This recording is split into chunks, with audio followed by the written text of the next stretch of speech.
Assalamualaikum warahmatullahi wabarakatuh. Perkenalkan, nama saya Muhammad Raffi Rifki Hasan, NIM E 2019-2310. Di sini saya akan menjelaskan materi dari kelompok 3 tentang teori pertumbuhan dan pembangunan ekonomi bagian pertama.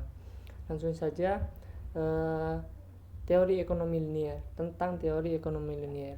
Nah, para pemikir pada tahun 1950-an akan memandang proses pembangunan sebagai rangkaian tahap pertumbuhan ekonomi, yang mana harus dilalui semua negara. Nah, pandangan tersebut dikenal dengan teori pertumbuhan linier. Pembangunan ekonomi merupakan proses transformasi masyarakat tradisional menjadi masyarakat modern, merupakan suatu proses yang multidimensial. Teori-teori yang dikemukakan oleh para ilmuwan. Yang pertama, Adam Smith. Teori pertumbuhan Adam Smith. Adam Smith membagi tahapan pertumbuhan ekonominya menjadi 5 tahap, yaitu pertumbuhan yang beruntutan dari masa pemburuan, masa berternak, masa bercocok tanam, masa perdagangan, dan terakhir adalah tahap perindustrian. Yang kedua yaitu Karl Marx. Teori pembangunan Karl Marx. Teori pembangunan yang digagas oleh Karl Marx memiliki argumen dengan asumsi bahwa pada dasarnya masyarakat dapat dikelompokkan sebagai berikut. Yang pertama, kelompok orang yang memiliki tanah dan tidak memiliki tanah. Yang kedua yaitu kelompok orang yang memiliki modal dan tidak memiliki modal.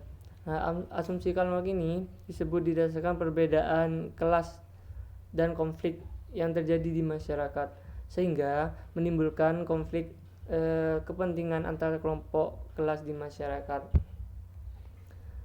Ada juga menurut Holodomor, teori pertumbuhan Holodomor, yaitu teori Holodomor menganalisis persyaratan dan dibutuhkan oleh suatu negara agar perekonomiannya dapat tumbuh dan berkembang dalam jangka panjang secara mantap. Model pertumbuhan ekonomi Holodomor dibangun berdasarkan pengalaman di negara-negara maju. Ada beberapa teori tahap-tahap pertumbuhan Rostow. Yang pertama, masyarakat tradisional. Nah, masyarakat tradisional ini digambarkan Rostow sebagai masyarakat yang melakukan produksi dengan cara tergolong yang sangat terbelakang, baik dalam pembangunan alat atau proses produksi yang dikerjakan. Ada juga yang kedua, persyaratan lepas landas. Fase ini menentukan perkembangan ekonomi sehingga fase berikutnya, karena pada fase ini masyarakat harus menyiapkan diri sendiri atau dibantu oleh pihak luar untuk meraih suatu titik yang nantinya akan menjadi penopang untuk bergerak terus secara berkeseimbangan. Yang ketiga itu tahap lepas landas. Fase ini berlangsung dengan perubahan yang terjadi pada sektor investasi yang mengalami peningkatan dan perubahan-perubahan lainnya. Yang keempat yaitu menuju tahap kedewasaan. Pada tahap ini masyarakat sudah mulai menerapkan teknologi modern pada sebagian dasar, sebagian produksi, dan pemanfaatan kekayaan alam. Dalam tahap ini akan muncul beberapa sektor perekonomian baru yang akan menggantikan sektor-sektor perubahan lama. Di sini ada perbandingan teori Rostow dan teori Domar. Yang pertama, teori Rostow, teorinya dikembangkan oleh satu orang, yaitu Ward Wisman Rostow. Sedangkan teori Holodomor, yaitu yang pertama teorinya dikembangkan oleh dua orang, yaitu R.F. Harrod dan R.C. Domar. Yang kedua yaitu teori Rostow dimuat dalam Economist Journal Maret 1956. Sedangkan teori Holodomor dijelaskan Economic Journal 1939, namun dimuat dalam American Economic Review 1947 dan seterusnya.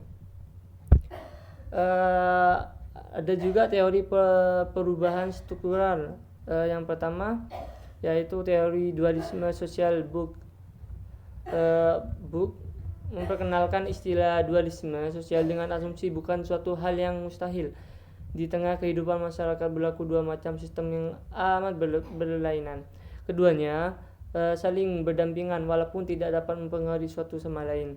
Tatanan sosial masyarakat yang lebih maju terdapat di negara-negara barat dan terus berlangsung sebagai imbas dari perdagangan luar negeri dan sistem penjajahan yang berlangsung selama berabad-abad. Yang kedua, teori dualisme ekonomi Arthur Lewis. Teori mengenai dualisme ekonomi pertama kali dikenalkan oleh Arthur Lewis lewat sebuah artikel yang berjudul Pembangunan Ekonomi dalam Penawaran Tenaga Kerja yang Tidak Terbatas. Teori ini pada intinya membahas mengenai pembangunan yang terjadi pada daerah pedesaan dan perkotaan, serta proses urbanisasi yang terjadi di antara kedua tempat tersebut. Yang ketiga yaitu teori pola pembangunan Hollis Chenery. Menurut Hollis Chenery, dalam teorinya terjadi perubahan dalam struktur ekonomi pada negara-negara yang sedang berkembang, di mana sebelumnya mengedepankan sektor pertanian yang masih sederhana atau tradisional beralih ke sektor industri. Yang terakhir yaitu teori akumulasi modal Harrod-Domar.